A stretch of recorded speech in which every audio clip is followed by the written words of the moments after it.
L'Afrique est en train de perdre son entrée dans le monde du digital. Nous devons rapidement faire quelque chose. L'Afrique est en train de perdre son entrée, ou alors l'Afrique est en train de rater son entrée dans le monde du digital et nous devons rapidement faire quelque chose.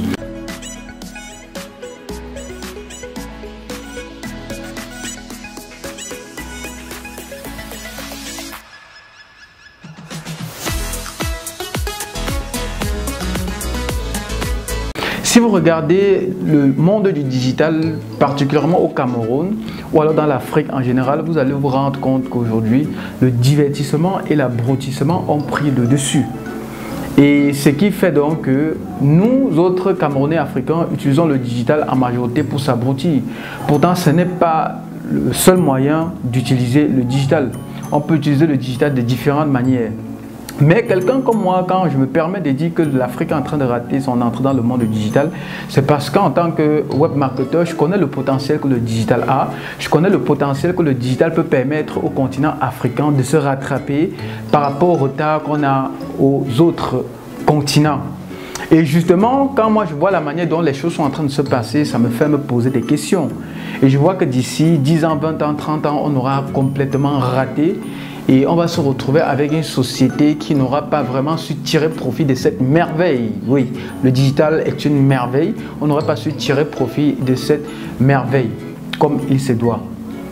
Et quand je parle du digital aujourd'hui, vous allez vous rendre compte qu'aujourd'hui, il y a une nouvelle catégorie de personnes dites populaires qui aujourd'hui, justement, plus ces personnes gagnent de l'argent, plus elles abrutissent la population. Et plus elles gagnent, plus elles abrutissent la population. Ces gens, je n'ai pas besoin de les citer.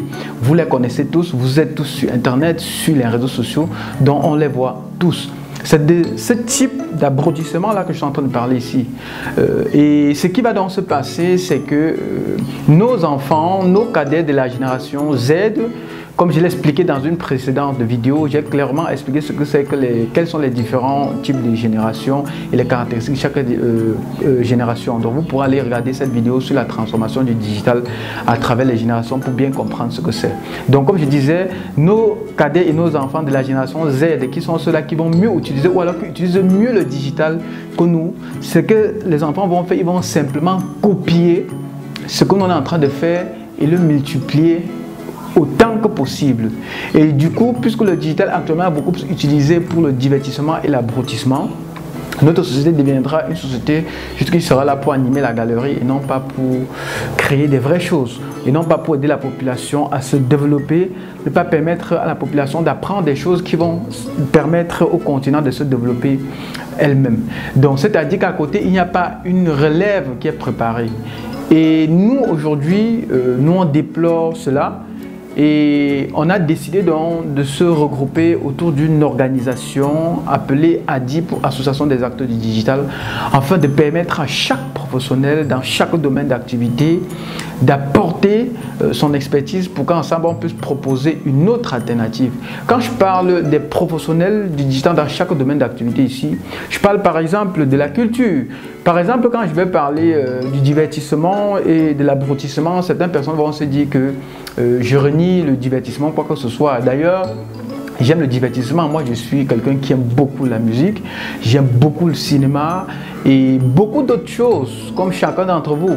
Mais comme vous le savez tous, une société qui se divertit plus qu'elle ne travaille finira par sombrer longtemps dans la déperdition jusqu'au moment où elle va prendre conscience. Et je ne pense pas que nous voulons avoir une société qui se divertit puisqu'elle ne travaille.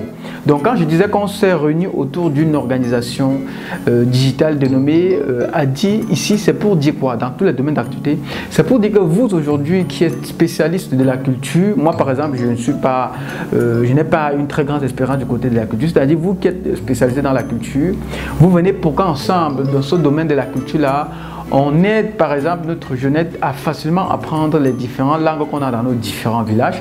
Parce qu'un jeune qui grandit ne connaît pas sa langue et connaît juste la langue des autres a beaucoup perdu et c'est pas bien. On doit proposer une autre alternative. Pour que vous qui êtes par exemple comédien, qui maîtrisez cet art-là, venez pour qu'ensemble on puisse proposer à nos jeunes qui sont passionnés par là, par exemple, de le faire selon les cordes de l'art. Je ne sais pas si vous voyez un peu. Et non pas de le faire en désordre et abrutir les gens comme ça se passe un peu dehors. Si je prends l'exemple d'un comédien que j'apprécie particulièrement, par exemple Moustique le charismatique, je pense qu'il a une manière vraiment de transmettre les messages à travers sa comédie. Et je pense qu'avoir un expert comme ça avec nous pourra nous permettre de mieux former la génération qui vient après pour que cette génération-là puisse mieux faire les choses de ce côté-là. Si je prends aussi quelqu'un par exemple comme Ulrich Takam, qui est un comédien qui nous fait rigoler tous les jours, c'est quelqu'un qui maîtrise son art.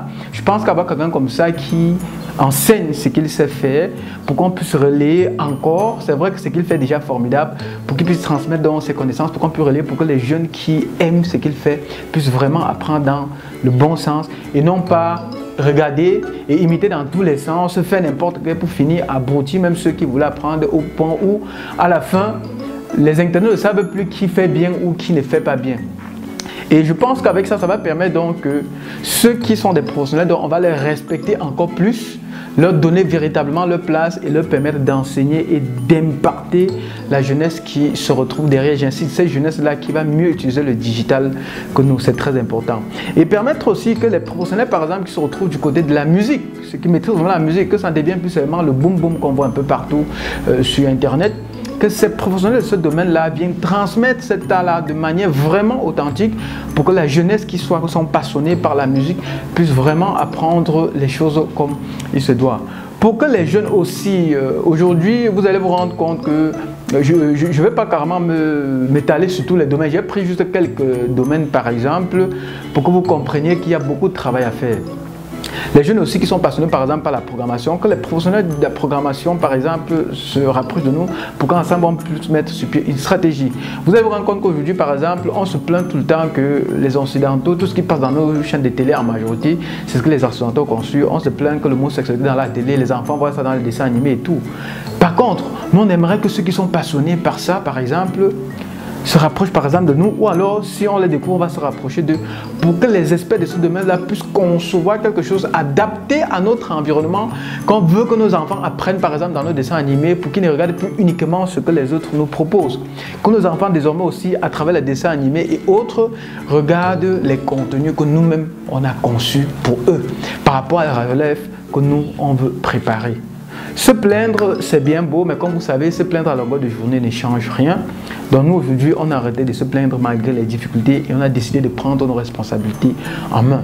Et c'est pour ça qu'on tourne cette vidéo pour sensibiliser, pour faire un appel aux différents professionnels, chacun dans son domaine, pour qu'ensemble, et comme vous le savez déjà, seul on va vite, ensemble on va plus loin. Donc comme je disais, pour qu'ensemble on puisse transmettre ce qu'on veut à notre jeunesse afin de préparer cette relève-là sans aucune difficulté et permettre à nos différents pays et à notre continent de rattraper le retard à travers le digital.